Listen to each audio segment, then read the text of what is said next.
Hi dudes, welcome to our next lecture. Today we will see one case note. Here we are going to write letter to a occupational therapist. So let us see the case note. You are Miss Claudia Mayhem, charge nurse at Newtown City Hospital, where a patient, Miss Shaw, was treated. She is now ready for discharge. Patient details: patient Miss Cindy Shaw, age 75 years old, height 5.2, weight 118 pounds, admitted on 23 September 2018, discharged 28 September 2018.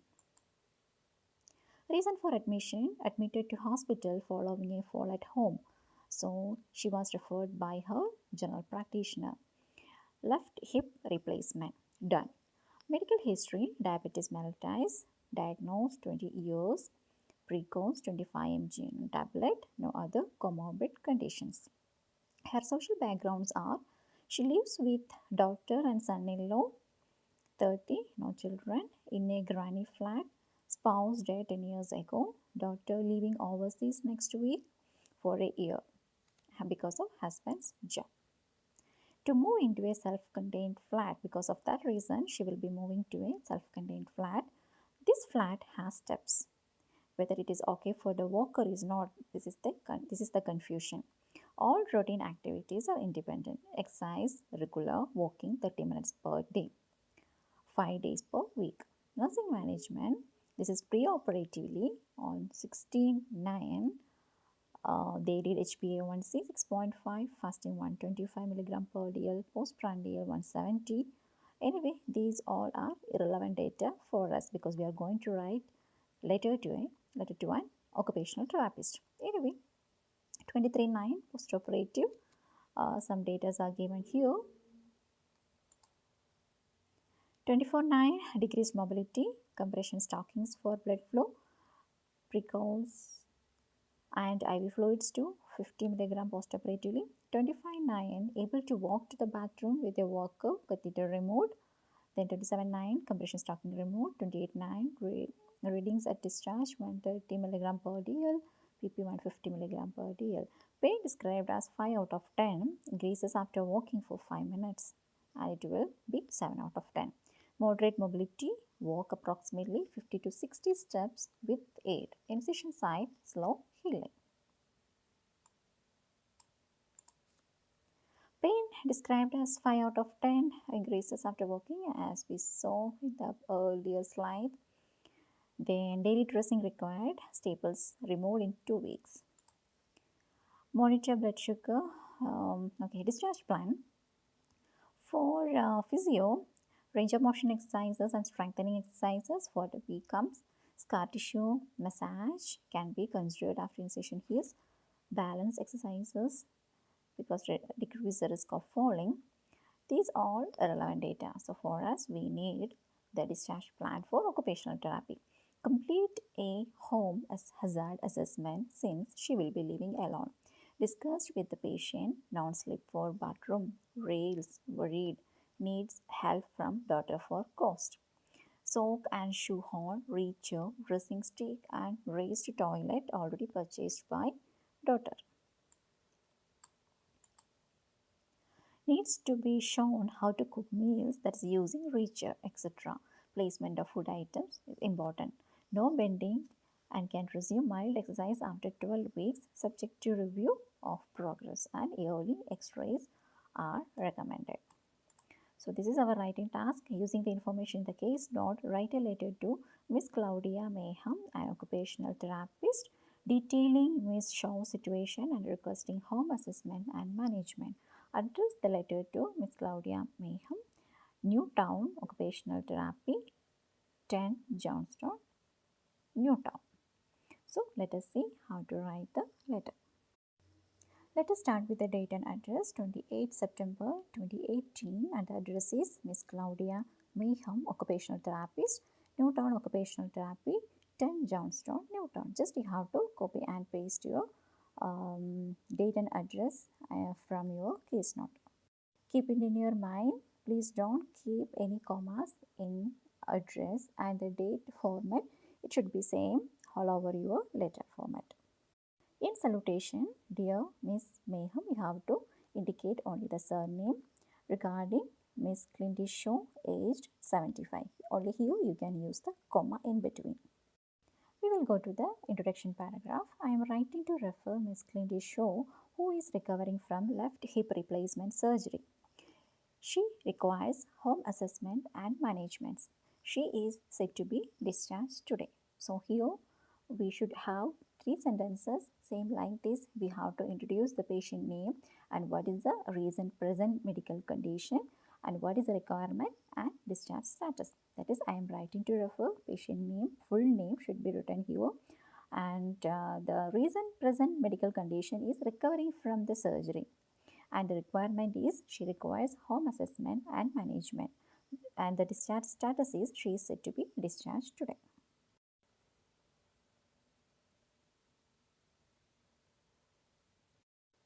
Next, we will go to the present medical history. Here we have to write from the admission date and until now what exactly happened in our hospital, how we treated the patient, or presently or currently what is the status of patient and why we are writing the letter. So there can be a sum up or conclusion at the end of the paragraph. So Miss Shaw, here we have to write the surname. Miss Shaw was admitted on 23 September 2018 following a fracture sustained after a fall. Thus, she underwent the surgery.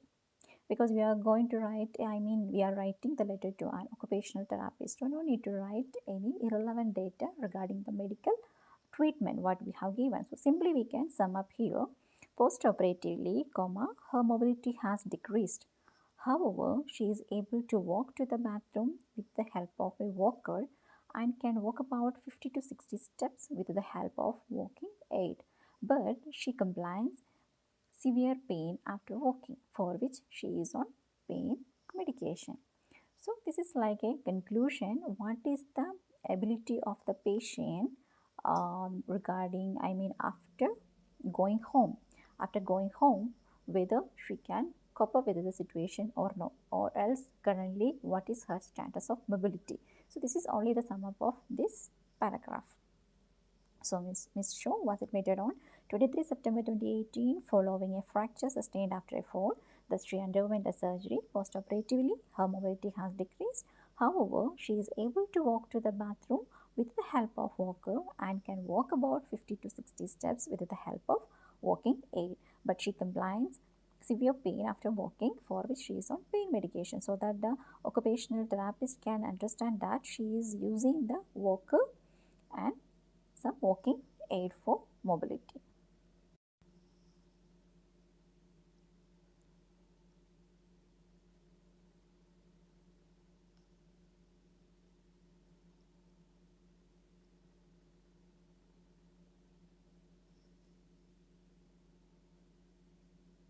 Next, we will go to the social history paragraph.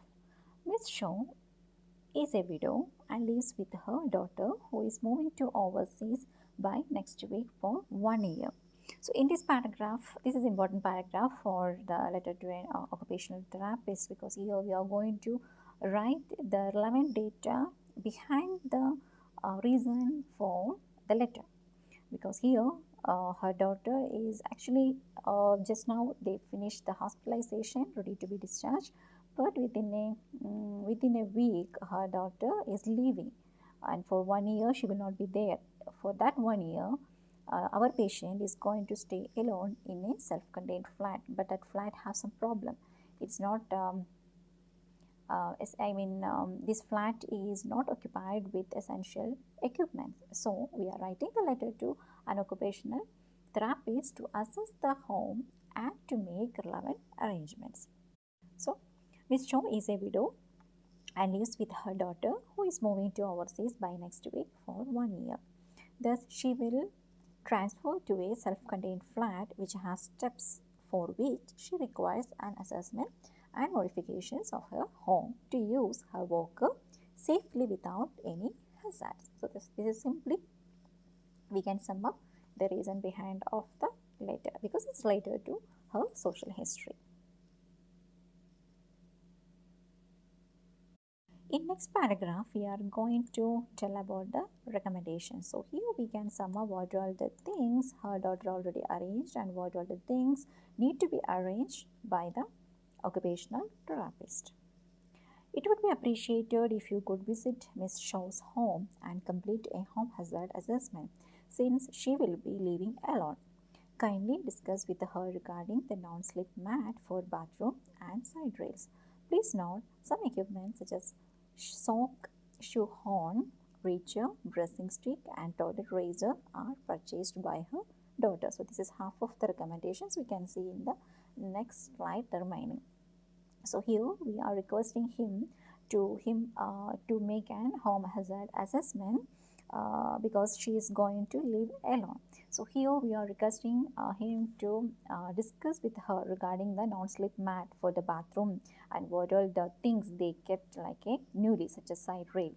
And there are some equipments like sock and shoe horn, reacher, dressing stick and toilet razor are already purchased by her daughter. So everything have to be educated to her how to use and what is the use of these items. So that is the some of the recommendations for our occupational therapist. And with the continuation we can see, please instruct her how to cook meals with the use of reacher without bending.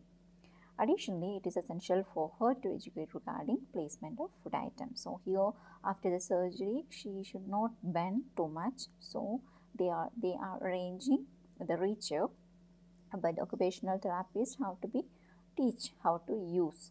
Additionally, there is food items. So it is essential to teach her how to arrange the food items within a easy reach. So these are the recommendation sentences. So once again, I will read for you.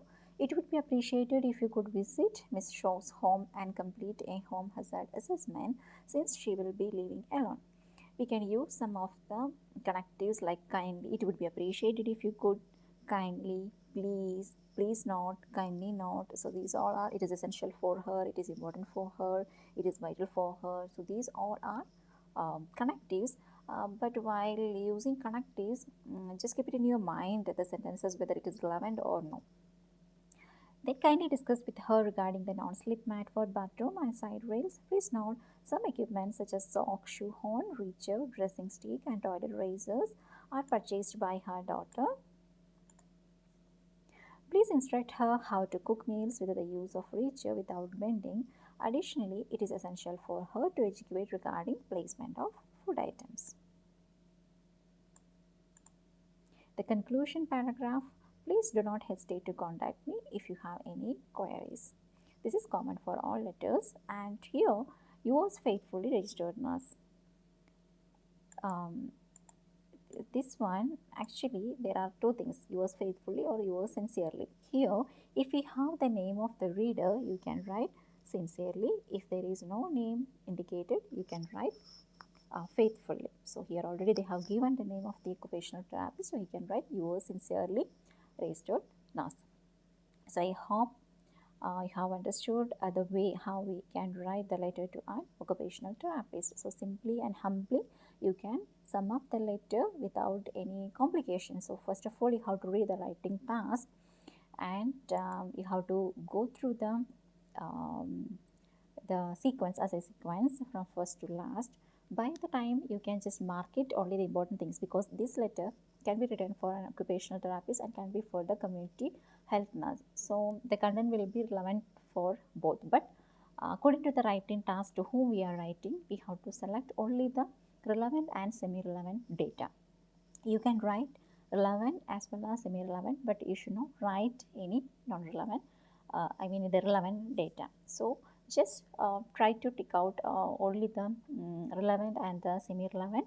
And if there is in the recommendation paragraph, so while reading you can come to know that what all the things will comes under the recommendation paragraph. So just you put the tick mark or underline the sentences. Then after underlining, once if you read completely the case note, you can just prioritize which one have to be right first and which one have to be as a sequence. So it will be helpful for you while you are writing the recommendation paragraph, because mostly you will not get the adequate time when you are appearing for the exam. So it will be like a very harsh time in the last moment. Maybe only you will get hardly 10 minutes to write the recommendation paragraph, so you will miss most of the points. Sometimes the recommendation sentences will be not in an order. It will be sometimes some things will be there in the present medical history, something will be in the social history, something will be in the recommendation discharge plan, and it will be here and there scattered all over the writing task. So you have to find out which is the recommendation points and try to put tick mark or underline the sentences. At last, just organize the points as per the priority, and when you will write the recommendation paragraph exactly in your letter according to the priority, you can write with the use of connectives. If you are using the connectives, which will be pretty good to see without any boring. So please try to continue with the same writing. Okay, thank you for watching. Hi, dear.